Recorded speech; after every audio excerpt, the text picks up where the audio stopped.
Hi, everyone, and welcome back. Today we have Maria Esther Guevara. Maria, welcome, and can you introduce yourself? Sure. Thank you for having me here. I'm very excited. As you said, my name is Maristher Guevara. I am Ecuadorian and I have a master's in environmental management. And I've been working in environmental certification for the past 2 years and a half, where I focused on the wood, paper, and palm oil industries. And parallel to that, I've been working with the fashion industry, doing some projects about circularity and innovations to make the industry a little bit more ethical and sustainable. And this week, I started a new job as a sustainability specialist in a biofuels company. So I'm still going to be working with suppliers, doing some audits, but now I'm going to be able to also have more of a hands-on participation with strategies and project management. Excellent, excellent. And as I ask everyone that comes on, what's your definition of sustainability, and then what are your top two SDGs? Okay, so my definition of sustainability is that we as individuals in the present consume and use the resources in a way that doesn't jeopardize the ability of the future generations of using those resources the same way. When people ask me about this, I always remember a conversation that I had with a friend a while ago that said that he believes that immortality would be the answer to people being more sustainable and caring about climate change. Because if we were immortal and we knew that in 100 years we will still be living, maybe we would care a little bit more about our planet and about our resources. We would make sure that we still have what we need to live. But sometimes it's difficult for people to make that connection and know that, yeah, you might not be here, but the kids are still going to be here, or maybe your grandkids are going to be here. So I feel like sometimes it's difficult for people to remove from that selfish or survival mode and think that there are a lot of future generations coming, and it's not another part of my definition of sustainability, at least, is being more holistic about the way that you see things, and not only think about the humankind but also think about nature and the animals that have the same rights to be in the earth, and they also have the same rights to take advantage of the resources that we have here. And in terms of my two SDGs, I think one of them would be climate action, because I think that covers a lot of the other needs that the world has right now. With if you focus on climate action, you can focus on water, and you can also focus on sustainable development and helping people getting out of poverty, and you can focus on reducing your consumption, on a more circular economy, on being innovative. And I think the other one would be reducing inequalities, because I feel like that would be the social complement to the climate action one, thinking about how we can make more people participate. There are a lot of people that have great ideas, but sometimes they don't have the opportunities, or they are not taken into account depending on the background that they have or the culture where they are living. So um, giving the opportunity to receive all this feedback and let other people participate might give us great ideas to achieve big things. Excellent, excellent. You make an excellent point in that, we need to take a closer look in terms of sustainability and climate change for our children. And I'll be completely honest that I pressed I was pressing the gas a little bit harder, once my daughter was born. She'll be 9 months next month. And that's my mindset. It's like I don't want her. I mean, she was was born in the COVID era, right? And it's like if you think about it, you don't want her daughter or son to grow up in an environment like that. That's the way I look at it. And if we don't address our issues, if we don't right our wrongs, you know the, I don't even want to imagine the world that we're gonna grow old in, if you will. So, and that's where that's where my mindset comes into play. When people say I'm a little abrasive when it comes to sustainability and things like that, but you have to. I mean, all being nice and subtle and things like that. We've tried that for years. We've tried that for decades. It hadn't worked, Yeah. right? So, and it's like it's kind of like, you need these climate change activists to make a change. And I mean, that's where I think we're gonna actually I think we're gonna see some good things come out, with the new administration in the coming years.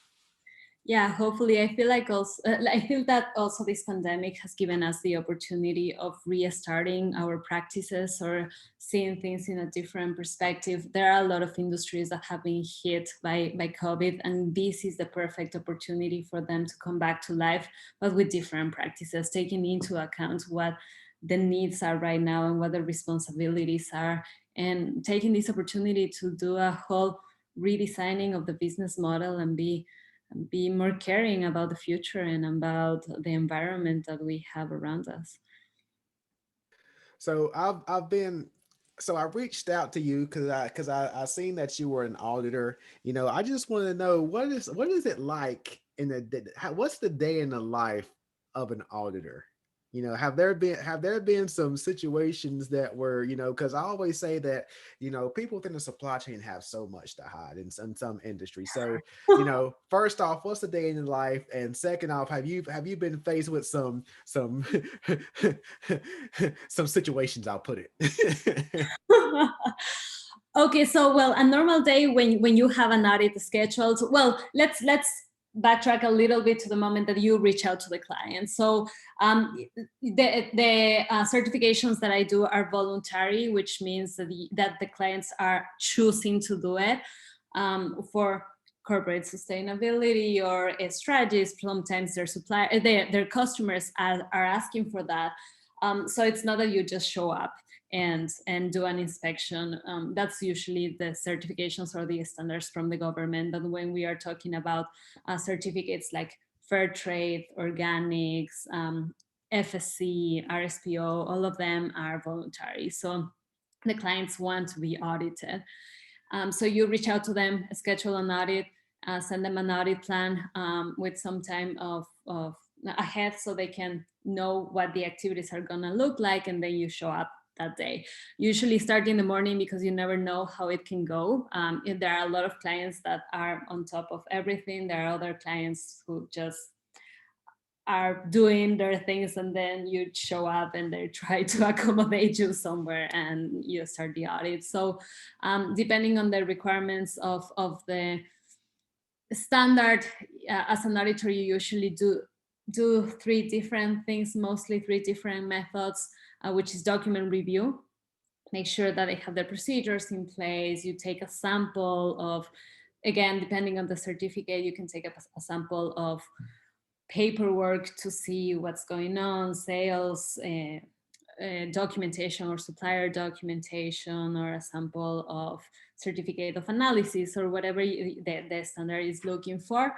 Then you do some interviews because one of the most important things of auditing is that you triangulate your evidence, and which means that if you find something in your procedures, if the procedures are good but nobody can talk about those procedures, so people are not following those practices, and they have good procedures, but are they actually in compliance? Or if people know what they are doing but no, there's nowhere written what they are doing, it's a little bit of a red flag for you. If that person leaves, are they still going to keep the same good practice? So you talk to the people who are responsible for the specific control points.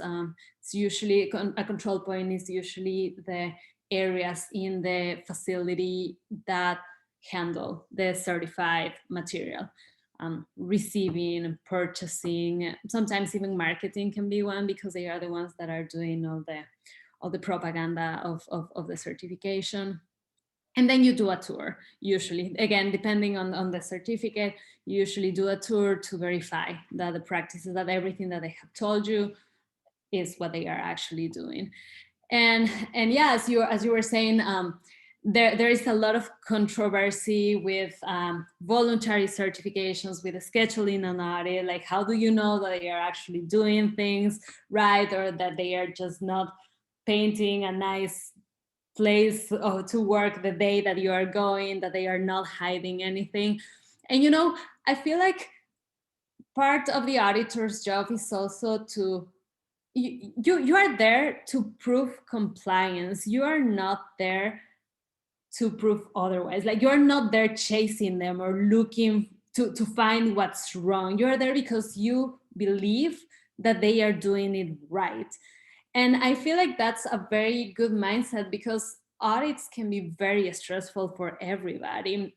The certificate managers and all the people in the facility are super stressed, and sometimes just by seeing an auditor or knowing that they are being audited, they might not tell you the correct thing. Like, they might get too nervous, and then they just give you a terrible interview when they have been doing that for 20 years and they've been doing it correctly. So I think that it's very important at the beginning to set this um, a scenario where you are there just to verify compliance. And of course, if there is something wrong, you raise it at that moment, but you are not there to prove that they are committing fraud or that they are doing things that are not okay.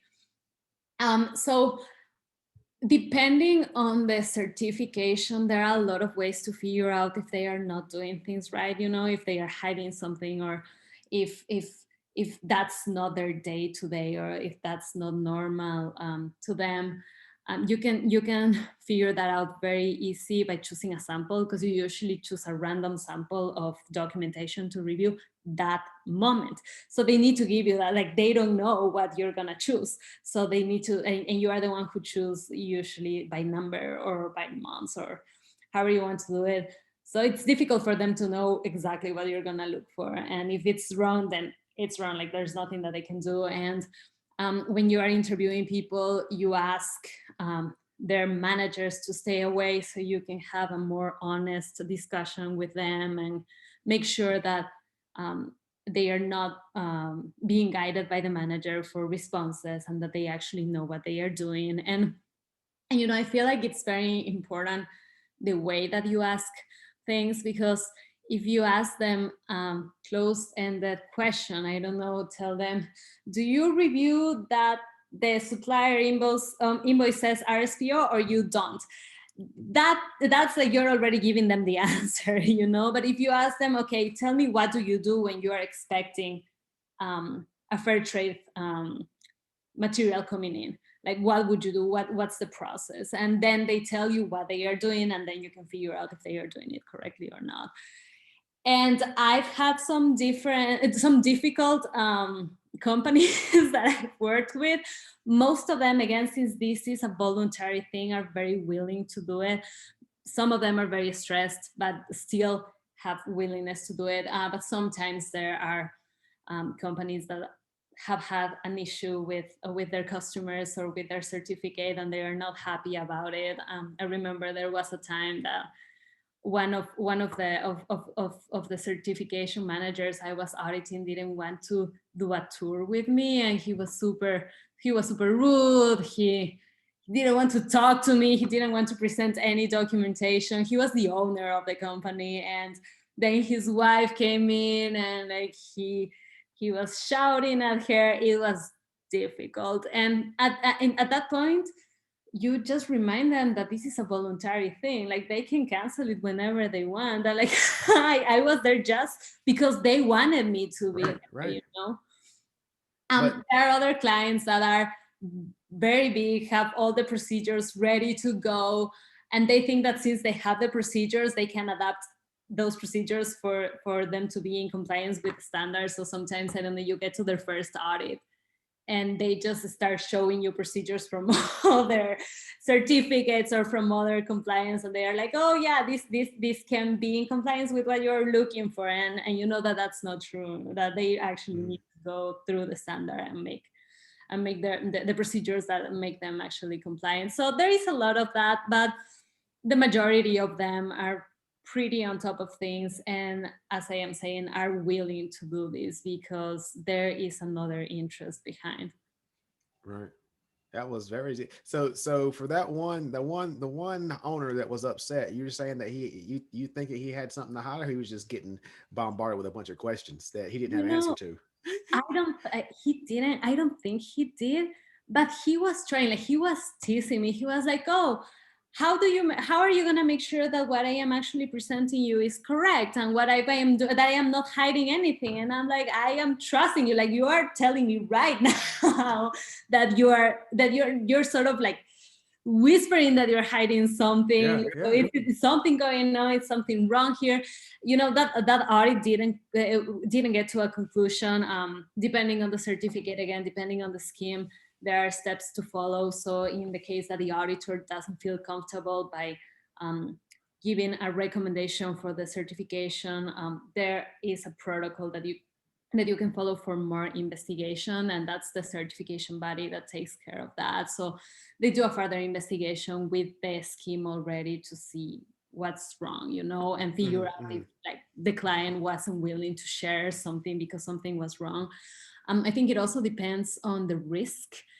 In this case, the company was sourcing reclaimed material.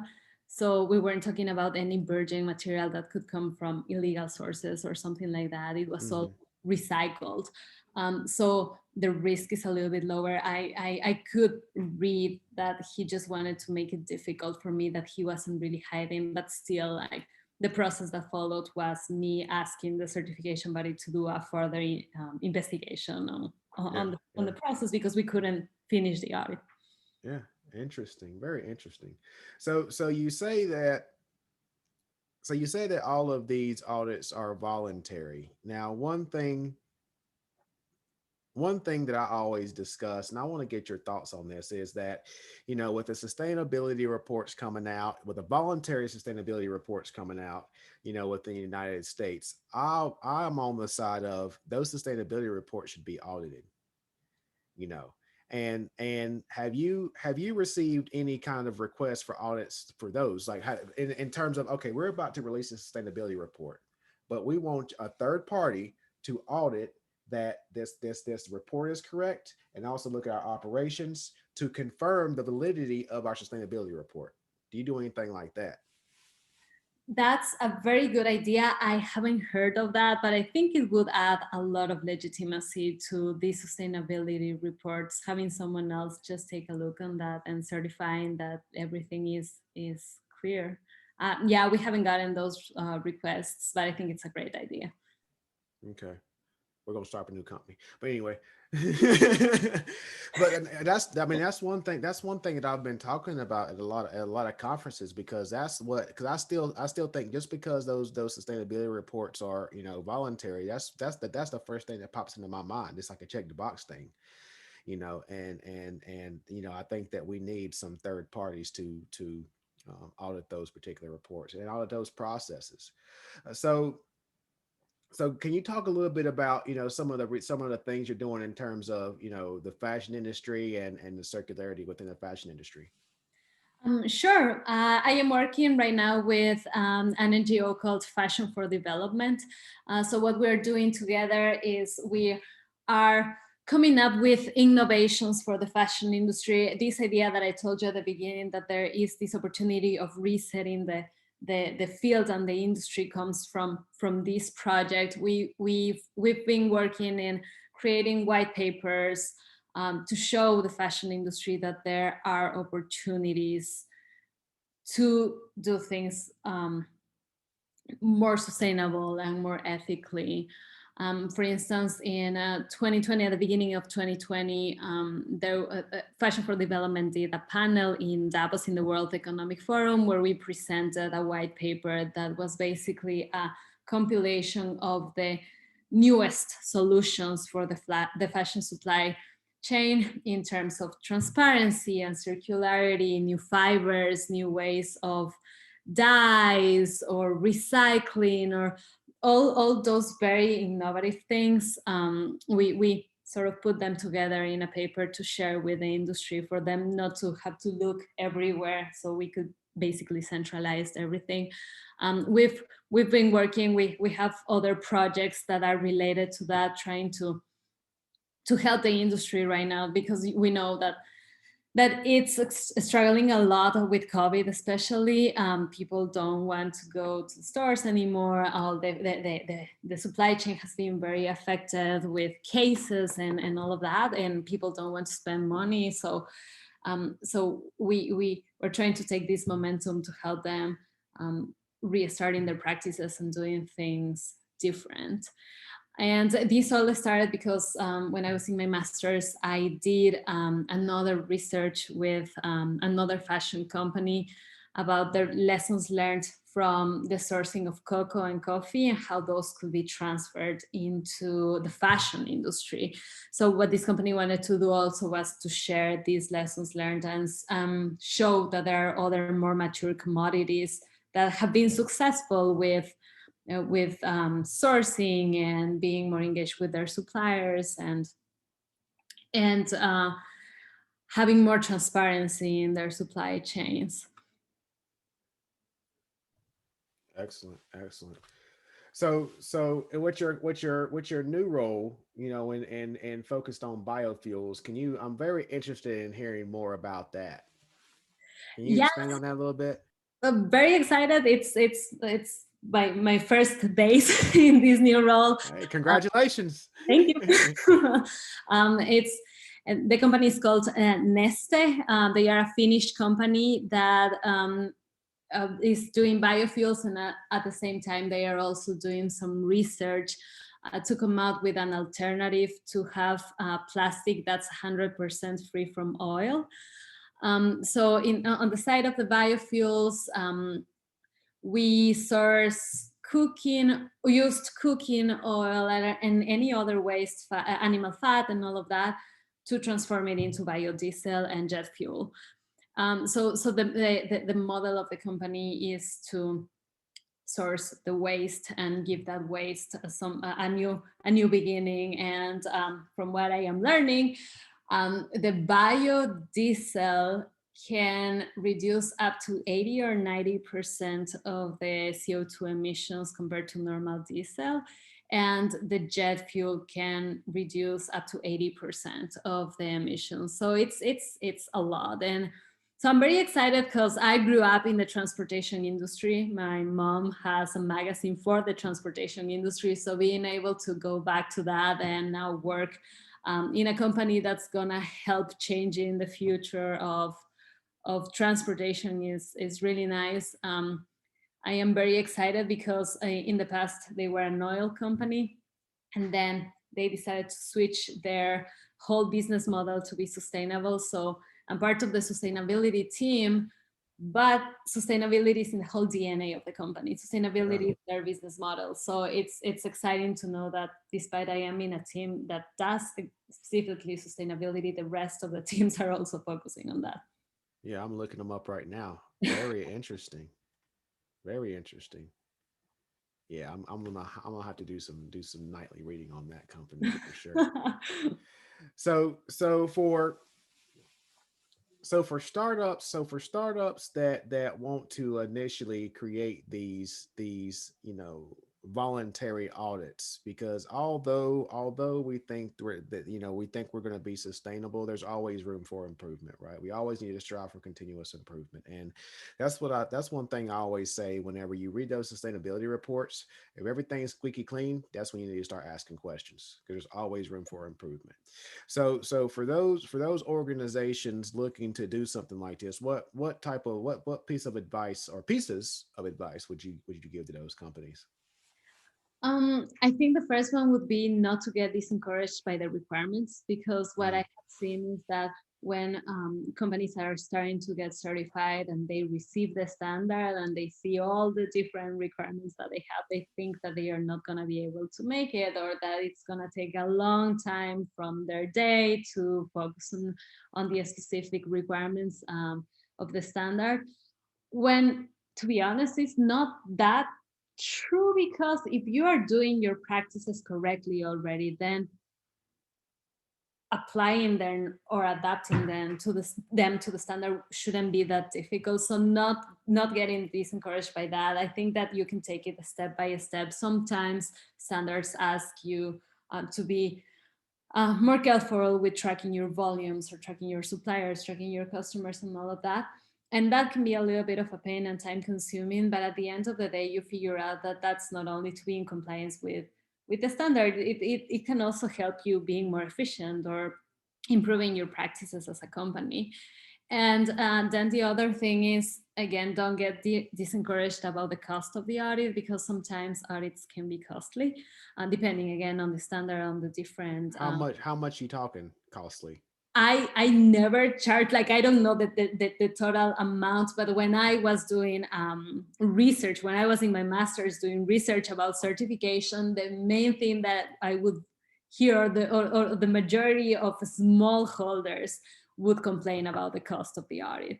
So smallholders, and for instance, as a response to that, there are a lot of schemes that have developed a group certification, which means that smallholders up to a specific amount of money, and employees can get together and sort of chip in to be able to afford the audit and the certification. So it is a known issue. It's not something that I'm just bringing up. It's something that happens with smallholders. But again, like, there are opportunities, or sometimes, depending on the scheme, again, if there is not an opportunity of a group certification, sometimes the audit cost can be reduced because of the size that you are. It, like, that shouldn't be a disencouragement, and I think that the most important part is that you need to do it because you believe in it. Because I've seen that there are some companies that do it just because their customers are asking for it, or because the government is asking for it, or someone else. There is an outside factor that is triggering them to do it. And that's fine, but the problem is that when that happens, and then they lose that customer, or they move to a different country, or the regulations change, they just drop the certification, which sometimes sadly means that they also drop the practices, the good practices. So the good practices don't remain because they were just doing it to be in compliance with the certification. So I think the most important thing is that you have to do it because you mean it. And the certification may be an add-on for you to have a bigger market, for you to have access to a specific customer, and things like that.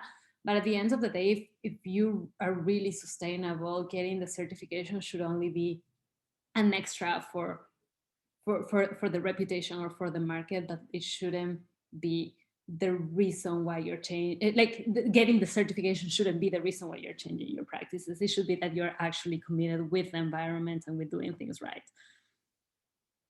Excellent, excellent. So as we wrap up, are there any exciting things you have on the horizon? Where do you think this sustainability vision is going? And finally, where can people find you? So exciting things. I hope that, as we were saying, that with COVID, companies start taking the environment more seriously. I've seen that with this new administration, also companies are starting to pick up their sustainability commitments. I saw that Nestle did a new commitment in December, and there are so many things going on. I feel like in terms of innovation, there are so many startups that are coming with great ideas, like alternative fibers. I've heard of a company that's using wood fiber to do fabric, and for instance, Neste is looking for a way of getting rid of oil in plastics and all of that. So I think that the future comes with a lot of innovation, and us being able to adapt to the fast change. Because as you were saying, all this time we've been doing very patiently, and we've been very passive in terms of asking for a change, but it seems like now things are getting a little bit faster, and we need to be able to adapt to that. And well, I am in LinkedIn as Maristher Guevara, Maristher, and Guevara. And I think that's the easiest way to find me. And then if someone is interested in talking to me, we can connect, and I can give them my email. Thank you for that. And thank you for coming on and sharing your experiences, because this is one topic that we discuss often, and we really haven't had anyone that's been in that particular practice. So thank you, thank you, thank you. And until next time. Thank you. All right, see you.